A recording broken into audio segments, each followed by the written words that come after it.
Did you know that you can be legally responsible even without being negligent? The answer is yes. This is the rule of strict liability. This principle came from the very famous case law Ryland versus Fletcher. In this case law, Ryland built a very large water body to provide water to his mill. This work was done by an independent constructor. But underneath the land, there were old and unused mine shafts which were undiscovered. When the water body filled with water, the water escaped and flooded Fletcher's coal mine and caused very serious damages. But you know what?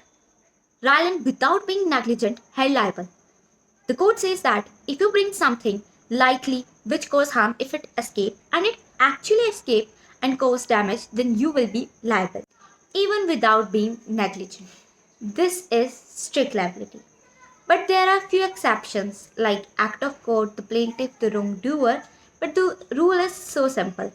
If you bring something dangerously onto your land for your own purpose and if it escape, then you will be responsible even without being negligent.